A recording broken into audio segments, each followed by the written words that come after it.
వెనుకటి వల్లనే మరలా భూమికి చేరును, ఆత్మ దాని దయచేసిన దేవుని యొద్దకు మరలా పోవును అనే లేఖనము మన ముందు ఉంచబడ్డది.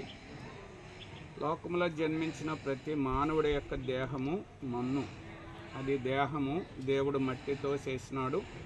ఈ మట్టి దేహమందు దేవుడు ఆత్మ అనేటువంటిది దీపాన్ని ఉంచినటువంటి వాడుగా ఉన్నాడు. ఈ మన్ను అయినటువంటిది ఎప్పటి వరకు విలువైనటువంటిది అంటే ఈ ఆత్మ ఈ దేహంలో ఉన్నంత వరకే. ఆ ఆత్మ ఎప్పుడైతే దేవుని చేత పిలువబడుతుందో ఇంక ఈ మన్నైనటువంటి దానికి ఏ విధమైనటువంటి విలువ లేదు. మన్నైనది వెనుకటి వల్లే మరలా భూమికి చేరిన అనగా మన్ను అయిపోతుందని లేఖనాలు తెలియజేస్తుంది. ప్రస్తుతం మన మధ్య ఉన్నటువంటి మోహన్ రావు గారు వారు నిన్నటి దినాన్నే వారి యొక్క ఆత్మ వెళ్ళిపోయింది. ప్రస్తుతం మన మధ్య ఉన్నది ఏంటంటే మన్ను మాత్రమే, మట్టి తప్ప ఇంకేమీ లేదు. దానికి ఎన్ని చేసినా ఇంకా దానివల్ల ప్రయోజనం ఏమీ లేదు. మన్నును మన్నుకి మార్చాలని దేవుడే చెప్పినటువంటి వాడు ఉన్నాడు. కాబట్టి ఇక్కడ ఉన్నటువంటి బిడ్డలు ఎవరైనప్పుడు కూడా మన స్థితి కూడా ఒక్కనొక దినాన్ని ఇదే స్థితి అనేది ఎరగాలి.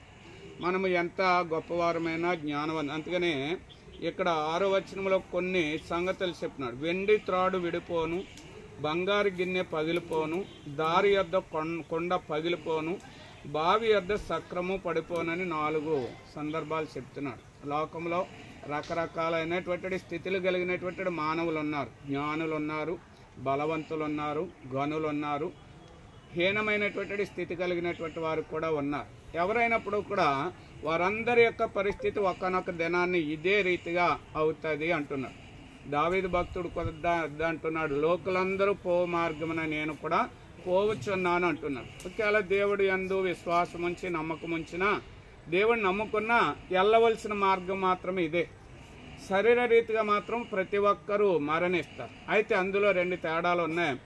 మా ప్రభువు నందు మృతులు ధన్యులు. భూలోకంలో ఉండగా నీ మట్టి దేహంలో నుంచి నీ ఆత్మ బయటికి వెళ్ళకముందే ప్రభు అయినటువంటి యేసుక్రీస్తును అంగీకరించడమే నీ జీవితానికి ధన్యకరమైనటువంటి స్థితి.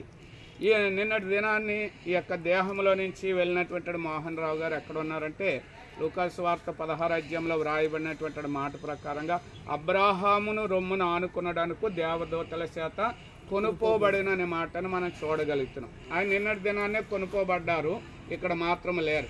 ఆ రీతిగా కాకుండా యేసు ప్రభుని అంగీకరించకుండా ఇంకనూ నీ ఇష్టానుసారమైన జీవితం కనుక కలిగి ఉంటే ఒక్కనొక దినాన్ని నువ్వు కూడా పిలువబడతావు, ఎవరైనా పిలువబడతారు. అయితే ధనవంతుడి గురించి అదే లూకాసు వార్తలో వ్రాయబడినటువంటి మాట ఏంటంటే పాతి పెట్టబడినని వ్రాయబడి, పాతి పెట్టబడి ఆ యొక్క నరకానికి వెళ్ళి యాతన పొందుతున్నాడనే మాట వ్రాయబడి. కాబట్టి ఈ మరణము దగ్గర ఎందుకు ఈ మాటలు చెప్తారంటే వెళ్ళిపోయినటువంటి వారి కొరకు కాదు, ఈ మరణంలో పాలు పొందినటువంటి వారు తెలుసుకోవాల్సినటువంటి సంగతుల గురించి. ఇదే ప్రసంగి గ్రంథకర్త ఒక మాట అంటాడు ఏంటంటే 7వ అధ్యాయంలో వ్రాయబడినటువంటి మాట ఏంటంటే 2వ వచనం, విందు జరుగుతున్న ఇంటికి పోవట కంటే ప్రలాపించుతున్న వారింటికి పోవట మేలు, ఏలయనగా మరణము అందరికీ వచ్చును గనుక బ్రతుకు వారి దానిని మనస్సున పెట్టుదురు.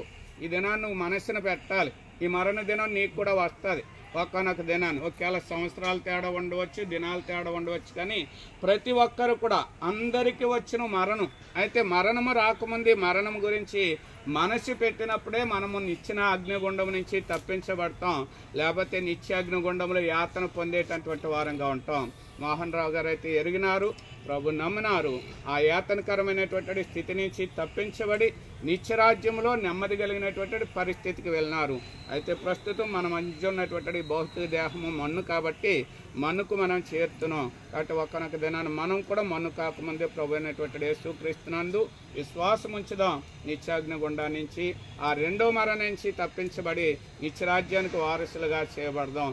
అయితే ఈ మరణము కుటుంబస్తులకు బంధువులకు దుఃఖమే.